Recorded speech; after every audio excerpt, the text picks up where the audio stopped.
Deccan today की उर्दू नशरियात ख़बरनामे में नाजरीन आपका इस्तकबाल है। नाजरीन, हमारे चैनल से मुताल्लिक़ आपकी गिरां क़दर राय कमेंट बॉक्स में देना ना भूलें। साथ ही हमारे चैनल को सब्सक्राइब भी करें।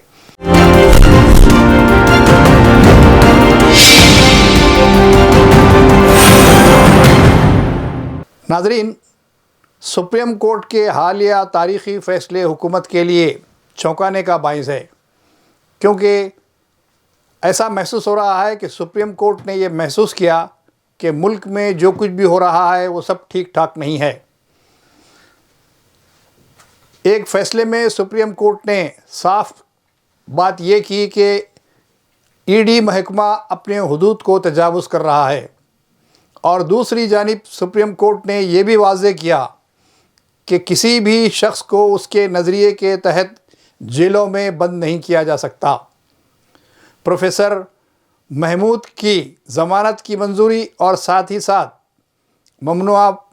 पीएफआई के साबिक़ जनरल सेक्रेटरी अब्दुल सत्तार के हक़ में दिए गए एक फ़ैसले में ये बात साफ़ हो गई कि हुकूमत जिस तरीक़े से अपने नज़रियात को थोपने की कोशिश कर रही है वो अवामी मफाद के मग़ायर क़रार दिए जाते हैं। सुप्रीम कोर्ट के इन फ़ैसलों से ये महसूस होता है कि बहुत सारे मामलात में ईडी महकमा, इनकम टैक्स और दीगर महकमेजात का जिस तरीक़े से रोल रहा है उस पर अवामी हलक़ों में उंगलियां उठती रही हैं, लेकिन सुप्रीम कोर्ट ने भी ये महसूस किया कि उसके पसे पर्दा कुछ बात मौजूद है। सुप्रीम कोर्ट के इन फ़ैसलों ने जहां अवाम को राहत दी है, वहीं हुकूमत को अपनी मशीनरी को ठीक करने की भी एक तरगीब है। अगरचे के मरकज़ी वज़रा बेलगाम अंदाज में बयानात का सिलसिला जारी रखा था और कई मामलात में सुप्रीम कोर्ट की फटकार के बावजूद भी वो उसी डगर पर चल रहे थे। जैसा कि एक फ़ैसले में सुप्रीम कोर्ट ने कहा था कि जब तक किसी जायदाद के मुताल्लिक़ इनेदामी कार्रवाई के लिए अदालत आलिया सुप्रीम कोर्ट से इजाज़त हासिल नहीं की जा सकती या इजाज़त नहीं हासिल की जाती, तब तक उन जायदादों को इनेदाम करने का किसी भी हुकूमत महकमे को हक़ नहीं पहुँचता। इसके बावजूद भी कई रियासतों में ये इनेदामी कार्रवाइयाँ अब भी जारी हैं। गुजरात के हालिया वाक़यात, उत्तर प्रदेश के वाक़यात इस बात का मज़हर हैं कि किस तरीक़े से कई बस्तियों को उजाड़ दिया गया और उन्हें बेघर किया गया।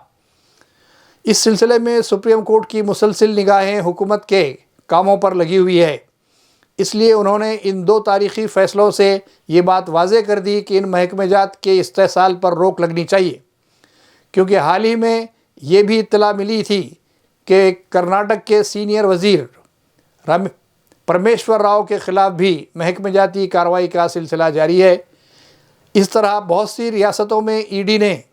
अपने कामों से सुप्रीम कोर्ट को ये कहने पर मजबूर किया कि ईडी अपने हुदूद से तजावुज़ कर रही है। डिपार्टमेंट के आला ओहदेदारों के साथ साथ हुकूमत को सुप्रीम कोर्ट के इन फ़ैसलों की रोशनी में फ़ैसला लेना है कि क्या मज़ीद बदनामी को वो कबूल करेंगे या फिर सही राह पर वो चलने की कोशिश करेंगे। तेलंगाना में भी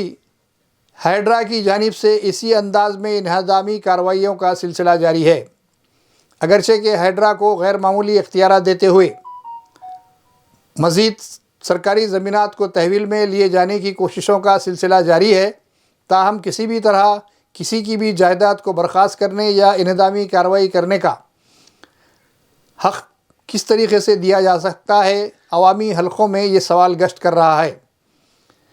महकमा हैड्रा हो या फिर कोई और डिपार्टमेंट या उत्तर प्रदेश की सरकार का मामला हो या गुजरात म्यूनसिपल कॉरपोरेशन का मामला, इन तमाम को सुप्रीम कोर्ट के हालिया फ़ैसलों की रोशनी में ये देखना ज़रूरी है कि किस तरीक़े से सुप्रीम कोर्ट इन महकमेजात को मशवरा दे रहा है और इस तरीक़े से अपनी राह को दुरुस्त करने के मौक़े फ़राहम किए जा रहे हैं। तेलंगाना में बारिश के बाद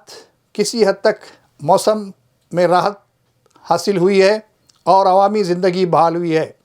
क्योंकि गुज़िश्ता 15 दिनों से गर्मी की शिद्दत से अवाम काफ़ी परेशान थे, सड़कें सुनसान नज़र आ रही थी और साथ ही साथ कारोबार भी ठप हुए थे।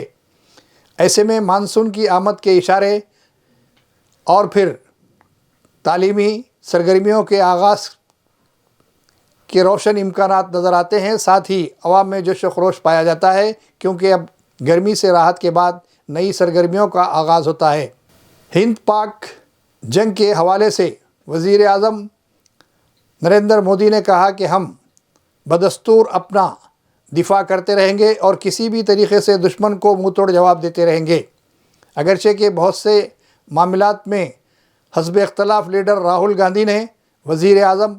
کو سوالات کے کٹہرے میں کھڑا کیا ہے، تاہم بہت سے معاملات کو نظر انداز کرتے ہوئے ایک بار پھر نریندر مودی وزیر اعظم نے یہ دعویٰ کیا کہ ہم آگے بھی اسی طریقے سے کارروائیوں کا سلسلہ جاری رکھیں گے تاکہ دہشت گردی کے کیمپس ٹھکانے پوری طریقے سے تباہ ہو جائیں. تلنگانہ کے مختلف محکمہ جات میں رشوت ستانی کی شکایات عام ہونے کی وجہ سے ایک بار پھر ریونت ریڈی چیف منسٹر سے مطالبہ کیا گیا کہ وہ ان محکمہ جات پر اپنی نگرانی رکھتے ہوئے رشوت ستانی کے معاملے کو ختم کرنے کی ممکنہ کوشش کریں، کیونکہ جس انداز سے کانگریس نے اقتدار حاصل کیا اور اس کے ساتھ جو حکومت کی توقعات وابستہ ہیں، ابھی وہ توقعات پوری ہوتی نظر نہیں آتی. پہلے ہی سے BRS حکومت میں اندرونی طور پر خلفشار پایا جاتا ہے کیونکہ کویتا نے صاف اور واضح کر دیا ہے کہ جمہوریت ابھی BRS میں باقی ہے اور بعض خامیوں کی طرف انہوں نے اشارہ کیا.